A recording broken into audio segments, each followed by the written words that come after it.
আসসালামু আলাইকুম, স্বাগত চ্যানেলে সংবাদে। সংবাদ কক্ষ থেকে আপনাদের সাথে আছি আমি আনিকা জাহিন।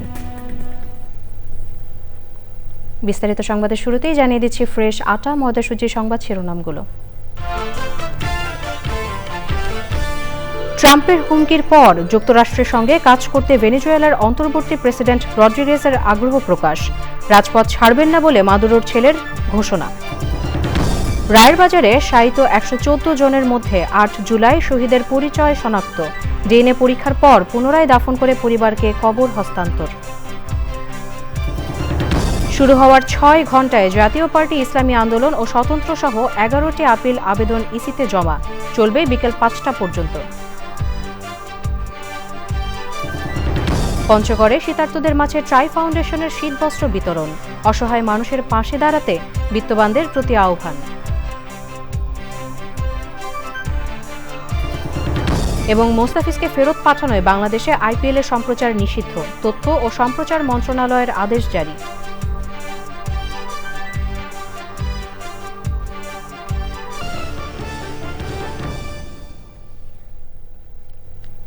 দর্শক, সংবাদ শিরোনামগুলো জানাচ্ছিলাম। এখনকার সংবাদ আয়োজন একই সঙ্গে চ্যানেলের ইউটিউব চ্যানেল এবং চ্যানেল আইয়ের ওটিটি প্ল্যাটফর্ম আই স্ক্রিনে লাইভ স্ট্রিম হচ্ছে।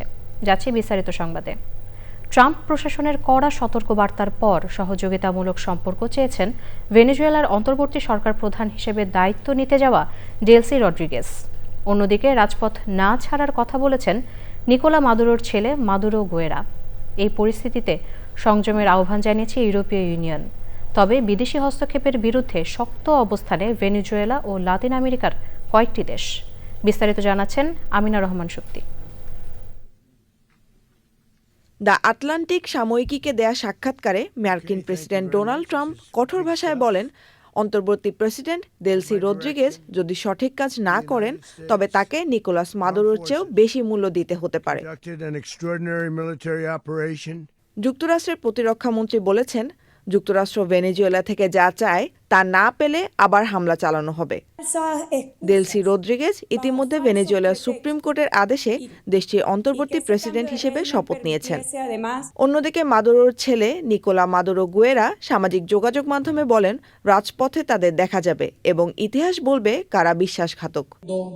ভেনেজুয়েলার প্রতিরক্ষা মন্ত্রী জানিয়েছেন, মাদুরো আটক হওয়ার সময় তার নিরাপত্তা দলের বড় একটি অংশসহ অনেক সাধারণ মানুষ মারা গেছেন। ভেনেজুয়েলার সার্বভৌমত্ব রক্ষায় সশস্ত্র বাহিনী পুরোপুরি প্রস্তুত। যে কোনো বিদেশি আগ্রাসনের জবাব দেয়া হবে। ভেনেজুয়েলা ইস্যুতে সব পক্ষকে শান্ত ও সংযম থাকার আহ্বান জানিয়েছেন ইউরোপীয় ইউনিয়ন। তবে ইইউর সব সদস্য দেশ বিবৃতিতে সই করলেও হাঙ্গারি এতে অংশ নেয়নি। ভেনেজুয়েলার অভ্যন্তরীণ বিষয়ে বিদেশি হস্তক্ষেপের বিরুদ্ধে কঠোর অবস্থান নিয়েছে ব্রাজিল, চিলি, কলম্বিয়া, মেক্সিকো ও Uruguay. Amina Rahman Supti, channel I. দর্শক, এবার জাতীয় সংসদ নির্বাচন 2026।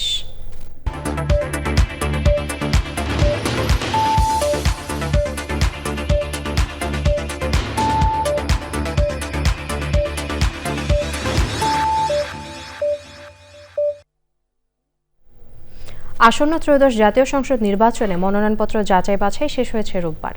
প্রাথমিক বাছাইয়ে বিএনপি, জামাত, জাতীয় পার্টি, সিপিবি ও স্বতন্ত্র সহ 7 শতাধিক প্রার্থীর মনোনয়নপত্র বাতিল ও স্থগিত করা হয়েছে। তবে রিটার্নিং অফিসারের সিদ্ধান্তের বিরুদ্ধে নির্ধারিত সময়ে আপিল করার সুযোগ থাকছে প্রার্থীদের।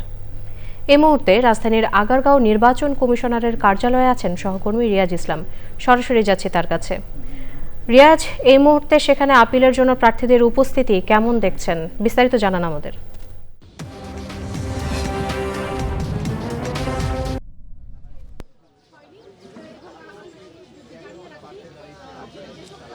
আনিকা, যাচাই বাছাই শেষে ত্রয়োদশ জাতীয় সংসদ নির্বাচনে যে প্রার্থীরা তাদের 723 জন প্রার্থীর মনোনয়ন বাতিল হয়েছে এবং তাদের আপিলের সুযোগ দিয়েছে নির্বাচন কমিশন। সকাল থেকে কিন্তু তারা এখানে আসছেন এবং আপিল করছেন। এখন পর্যন্ত আমার যে তথ্য রয়েছে সেই তথ্যে 11 জন প্রার্থী আপিল করেছেন এবং তারা কিন্তু বিভিন্ন দল থেকে, যেমন জাতীয় পার্টি, বিএনপি, এনসিপি বিভিন্ন দল থেকে এসেছে এবং স্বতন্ত্র প্রার্থীরাও কিন্তু এসেছেন। আমার সাথে একজন প্রার্থী রয়েছেন, তিনি বিপ্লবী ওয়ার্কার্স পার্টি। তার কাছে জানতে চাই যে আসলে কেন আপনার মনোনয়ন বাতিল হয়েছে। আমি চম্পা সরকার, আমি বিপ্লবী ওয়ার্কার্স পার্টি থেকে 4 আসন কালিয়াজুড়ি নির্বাচন করছি। তো সেই ক্ষেত্রে হয়েছে আমার প্রার্থিতা বাতিল হয়েছে গত যাচাই বাসে। সেটা হচ্ছে কারণ ছিল যে আমার নামে নাকি মামলা আছে। আমি বারবার বলছিলাম মামলা নেই, কিন্তু পুলিশ কি করছে যে ওরা মানে চ্যালেঞ্জ করছে যে আমার নামে মামলা আছে, সেই ক্ষেত্রে আমার প্রার্থিতা বাতিল হয়।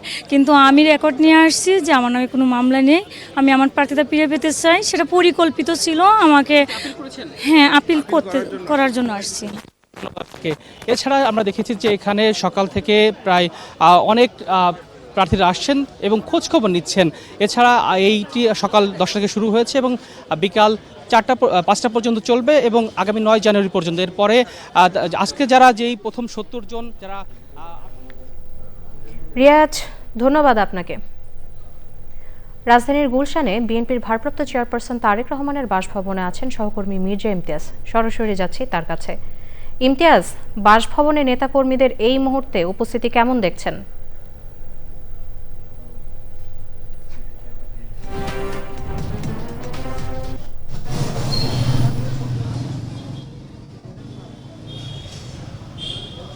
ইমতিয়াজ, আপনি নিশ্চয়ই আমাকে শুনতে পাচ্ছেন। বাসভবনে এই মুহূর্তে নেতাকর্মীদের উপস্থিতি কেমন দেখছেন, বিস্তারিত জানান।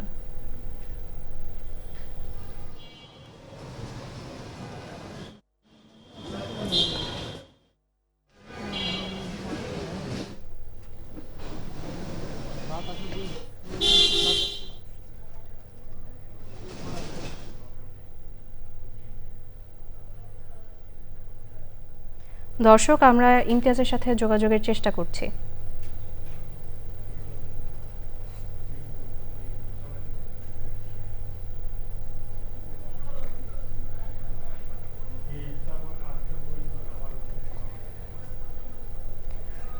দর্শক, আমরা পরে সংবাদে যাচ্ছি। রায়ের বাজারে শায়িত 114 জনের মধ্যে 8 শহীদের মরদেহ শনাক্ত করা হয়েছে। ভুক্তভোগী পরিবারের সদস্যদের আবেদনের পরিপ্রেক্ষিতে ডিএনএ পরীক্ষা ও যথাযথ প্রক্রিয়া অনুসরণ করে পুনরায় দাফন করা 8 শহীদের কবর আনুষ্ঠানিকভাবে পরিবারকে বুঝিয়ে দেওয়া হলো। আরও জানাচ্ছেন মিথিলা নাজনীন। প্রায় 18 মাস পর জুলাই গণ অভ্যুত্থানে শহীদ স্বজনদের কবর শনাক্ত করতে পেরে কান্নায় ভেঙে পড়েন পরিবারের সদস্যরা। হারানো প্রিয়জনকে চোখের দেখা কিংবা শারীরিক স্পর্শ নয়, শুধু কবরের মাটি ছুঁয়ে প্রিয়জনকে অনুভবের চেষ্টা। রায়ের বাজারে শায়িত জুলাই আগস্ট সময়কালে মৃত 114টি বেওয়ারিশ লাশের ডিএনএ পরীক্ষার মাধ্যমে শনাক্ত 8 জুলাই শহীদের কবর পরিবারের কাছে হস্তান্তর করা হলো। পরবর্তীতে যাকে আমরা নিয়ে এসেছি ডক্টর লুইস ফন্ডারবার্গ, উনিও কিন্তু এই ফরেন্সিক অ্যানথ্রোপোলজিস্ট ওয়ার্ল্ডের একদম লিডিং পজিশনে আছেন। উনি 40 বছর ধরে এই কাজের নেতৃত্ব দিচ্ছেন এবং 65 কান্ট্রিতে এইরকম বড় ধরনের অপারেশনের নেতৃত্বে উনি ছিলেন। ওনাকে নিয়ে এসেছি, আপনারা দেখেছেন যেদিন আমরা এখানে ব্রিফ করি, উনি আমাদেরকে প্রশিক্ষিত করেছেন, প্লাস প্রথম বেশ কয়েকদিন উনি আমাদের সাথে নিজে থেকে এগুলো উঠিয়েছেন। জুলাই গণঅভ্যুত্থানের দোষীদের বিচার কার্যক্রম যথাযথভাবে সমাপ্ত করতে সরকারের কাছে দাবি ভুক্তভোগী পরিবারগুলোর।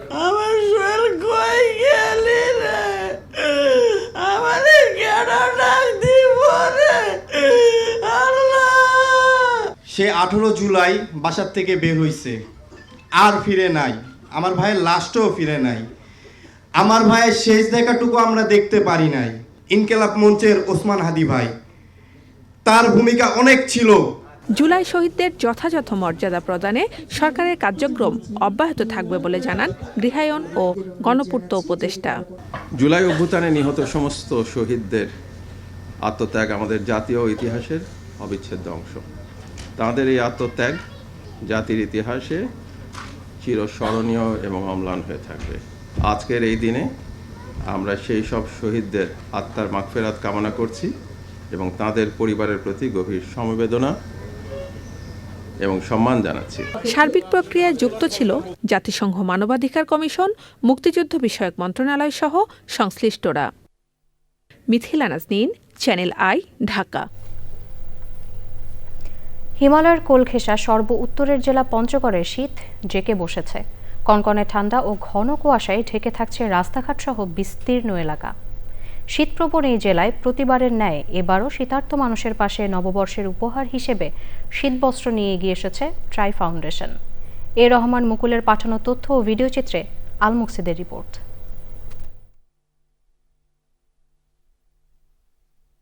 হিমালয়ের পাদদেশে হওয়ায় এবারের শীতে কাহিল হয়ে পড়েছেন খেটে খাওয়া অসহায় মানুষেরা। পঞ্চগড় পৌরসভার বিভিন্ন এলাকায় শীতার্ত ও অসহায় মানুষের মাঝে কম্বল বিতরণ করেছে ট্রাই ফাউন্ডেশন। দরিদ্র মানুষজন হাতে কম্বল পেয়ে আনন্দিত। যারা দিচ্ছে তাদের আল্লাহ ভালো করুক, খুবই ভালো। প্রতি বছরে যেন আমাকে কম্বল দেয়। ঠান্ডাতে একটা কম্বল পাইছি, আমি খুব উপকার পাইছি। যে দিছে আত্মবিক দেয় যেন ও সুস্থ সবলভাবে ভালো থাকে, আল্লাহ যেন ওকে আবার দেওয়ার মতন ক্ষমতা করে।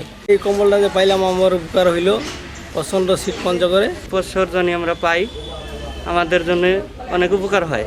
শরীর কাঁপতেছে, যে একটা কম্বল পাইছি, এটা যেন খুব উপকারী হয়ে গিয়েছে। আর যারা কম্বল দিচ্ছে তার জন্য আমরা আল্লাহর জন্য দোয়া করি, সেই জন্য আগামীতে আরো কম্বল দিতে পারি। 2 দশকেরও বেশি সময় ধরে বিভিন্ন জেলায় শীত মৌসুমে গরম কাপড়, কম্বল বিতরণ ছাড়াও ঈদ আনন্দ ভাগাভাগি, খাদ্য সামগ্রী বিতরণ ও নানা সংকটময় মুহূর্তে অসহায় মানুষের পাশে সহায়তার হাত বাড়িয়ে দিয়েছে ট্রাই ফাউন্ডেশন। তো আমরা সবাই জানি যে বাংলাদেশের উত্তরে যে উত্তরবঙ্গ আছে, এখানে অনেক শীত পড়ে। তো এখানের মানুষ শীতের জন্য অনেক হাহাকার, শীতার্ত মানুষদের মধ্যে শীত বস্ত্র দেওয়ার জন্য ট্রাই ফাউন্ডেশনকে অনেক অনেক ধন্যবাদ। আমি ট্রাই ফাউন্ডেশনের নিকট সবিনয় একটা অনুরোধ রাখবো, যে অনুরোধটা হলো এই ধরনের, এটা বাংলাদেশের সর্বোত্তরের জেলা এবং হিমালয়ের যে ঠান্ডা কনকনে হিমেল হাওয়া এবং শীতটা এখানে প্রথম অনুভূত হয়। তাই এইখানে আরও বেশি মানুষকে যদি সম্পৃক্ত করা যায়, এই ধরনের উদ্যোগ এখানে যারা এই ট্রাই ফাউন্ডেশনের সাথে পঞ্চগড়ে যারা সম্পৃক্ত, ওনাদেরকেও ধন্যবাদ জানাচ্ছি এবং ট্রাই ফাউন্ডেশনকেও ধন্যবাদ জানা যেন এই ধরনের উদ্যোগটা অব্যাহত রাখে। তীব্র শীতে দেশের প্রত্যন্ত অঞ্চলে শীতার্ত ও অসহায় মানুষের পাশে এসে বিত্তশালীদের দাঁড়ানোর আহ্বান জানিয়েছে ট্রাই ফাউন্ডেশনের সদস্যরা।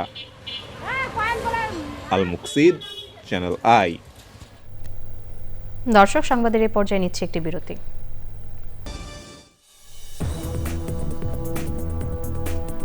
দর্শক, বিরতির পর স্বাগত আরও একবার চ্যানেল আই সংবাদে। আধিপত্য বিস্তার ও তুচ্ছ ঘটনাকে কেন্দ্র করে সিরাজগঞ্জ শহরের বিভিন্ন পাড়া মহল্লায় প্রায়ই সংঘর্ষ ও গোলাগুলির ঘটনা ঘটছে। এসব কারণে নির্বাচনী পরিবেশ নষ্ট হওয়ার আশঙ্কায় সাধারণ মানুষ। স্থায়ী সমাধানে প্রশাসনের পাশাপাশি রাজনৈতিক নেতাদের এগিয়ে আসার আহ্বান জানিয়েছেন তারা। সিরাজগঞ্জ থেকে ফেরদৌস রবিনের পাঠানো তথ্য ও ভিডিও চিত্রে আল মুকসিদের রিপোর্ট। গত কয়েক মাস ধরে সিরাজগঞ্জের পৌর এলাকায় প্রায় সংঘর্ষ ঘটছে। গত ডিসেম্বরেই ঘটেছে 5টি সংঘর্ষের ঘটনা। বিশেষ করে সর্দারপাড়া, পুরান ভাঙ্গাবাড়ি হোসেনপুর, ধানবান্ধি, পটুয়াবাড়ি, নতুন ভাঙ্গাবাড়ি, রহমতগঞ্জ একডালা, গয়লা ও বনবাড়িয়া সহ বিভিন্ন মহল্লায় একাধিক সংঘর্ষের ঘটনা ঘটে। সংঘর্ষে ইট পাটকেল নিক্ষেপের পাশাপাশি হয়েছে দেশীয় অস্ত্রের ব্যবহার। রাতের সংঘর্ষে ব্যবহার করা হয়েছে লেজার লাইট। এসব ঘটনায় আহত হওয়ার পাশাপাশি ভাঙচুর করা হয়েছে বাসাবাড়ি ও ব্যবসা প্রতিষ্ঠান। লুটপাট করে নিয়ে গেছে, ঘর বাইরে আগুন ধরে জ্বালা পোড়া করছে। আমরা খুব কষ্টে আছি ছেলেবেলে নিয়ে। 3 দিন বাদে বাদে মারামারি করে। আমরা গরিব মানুষ, বাসায় কাজ করে খাই, কত কষ্ট করে এই গড় দিছি স্যার। এই গড় ভাঙ্গা সব কিছু ঘরে দেখান চই, তাও টাইনা বাইকে নিয়ে গেছে। 2-3 মাস পরে পরেই এই মীমাংসা করে দেয়, আবার টলটুকরা নিয়ে হেরে বাজা এরকম ক্ষতিগ্রস্ত করে। নিষ্পত্তির জন্য প্রশাসনের পাশাপাশি রাজনৈতিক ও সামাজিক উদ্যোগের আহ্বান জানিয়েছে অনেকেই। সাধারণ মানুষ অনিশ্চয়তার মধ্যে ভুগছে এবং নিরাপত্তাহীনতায় ভুগছে। এই নিরাপত্তা দেওয়ার জন্য সকলের দায়িত্ব এই মারামারি নিষ্পত্তির জন্য এগিয়ে আসা। আইন প্রয়োগ ও মীমাংসার মাধ্যমে সমস্যা সমাধানের চেষ্টা চলছে বলে জানিয়েছে পুলিশ। আমরা চেষ্টা করছি যে আইন প্রয়োগ এবং মীমাংসা আলোচনা দুইটার মাধ্যমেই যাতে এই মারামারিটা নিরাময় করা যায় সে চেষ্টা আমাদের অব্যাহত আছে। গত 3 মাসে সিরাজগঞ্জে অন্তত 15টি ছোট বড় সংঘর্ষের ঘটনা ঘটেছে। এসব সংঘর্ষে শতাধিক মানুষ আহত হয়। আল মুকসিদ, চ্যানেল আই। নাইজেরিয়ার নাইজার রাজ্যের কাশুয়ানদাজি গ্রামে সন্ত্রাসী হামলায় অন্তত 30 জন নিহত হয়েছে।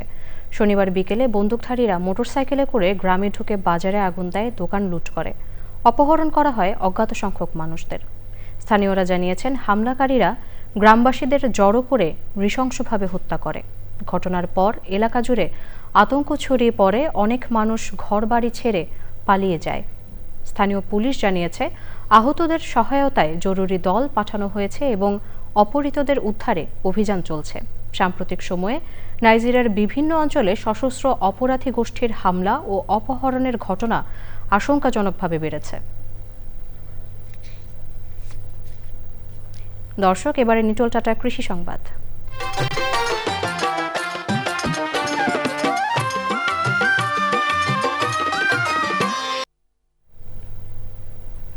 ভরা মৌসুমে বাজারে সবজির দাম পড়ে যায়। মধ্যস্বত্বভোগীদের দৌরাত্ম্যে কৃষক অধিকাংশ সময়ই ন্যায্য মূল্য থেকে বঞ্চিত হন। এই সংকট মোকাবেলায় পরিবেশ, বন ও জলবায়ু পরিবর্তন মন্ত্রণালয় এবং কৃষি সম্প্রসারণ অধিদপ্তরের উদ্যোগে শরীয়তপুরে 4টি মিনি কোল্ড স্টোরেজ স্থাপন করা হয়েছে। সুবিধাজনক সময়ে বাজারজাতের মাধ্যমে ন্যায্য মূল্যের সুযোগ তৈরি হয়েছে।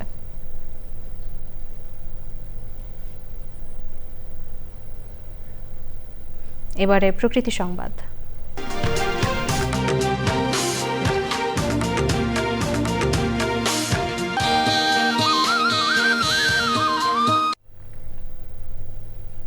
অসংখ্য ডুবোচর, অপরিকল্পিত ড্রেজিং আর নদীর গতিপথ পরিবর্তনের কারণে চরম সংকটে বরিশালের অভ্যন্তরীণ নৌরুট।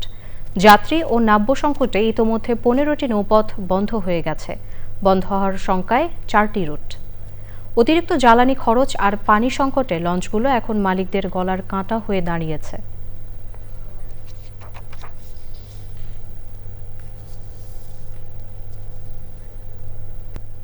দর্শক, সংবাদ শেষ করব, তবে তার আগে ফ্রেশ আটা ময়দা সুজি সংবাদ শিরোনামগুলো জানিয়ে দিচ্ছি আরও একবার। ট্রাম্পের হুমকির পর যুক্তরাষ্ট্রের সঙ্গে কাজ করতে ভেনেজুয়েলার অন্তর্বর্তী প্রেসিডেন্ট রড্রিগেজের আগ্রহ প্রকাশ। রাজপথ ছাড়বেন না বলে মাদুরোর ছেলের ঘোষণা। রায়ের বাজারে শায়িত 114 জনের মধ্যে 8 জুলাই শহীদের পরিচয় শনাক্ত। ডিএনএ পরীক্ষার পর পুনরায় দাফন করে পরিবারকে কবর হস্তান্তর। শুরু হওয়ার 6 ঘণ্টায় জাতীয় পার্টি, ইসলামী আন্দোলন ও স্বতন্ত্র সহ 11টি আপিল আবেদন ইসিতে জমা। চলবে বিকেল 5টা পর্যন্ত। পঞ্চগড়ে শীতার্তদের মাঝে ট্রাই ফাউন্ডেশনের শীতবস্ত্র বিতরণ। অসহায় মানুষের পাশে দাঁড়াতে বিত্তবানদের প্রতি আহ্বান। এবং মোস্তাফিজকে বাদ দেওয়ায় বাংলাদেশে আইপিএল-এর সম্প্রচার নিষিদ্ধ। তথ্য ও সম্প্রচার মন্ত্রণালয়ের আদেশ জারি।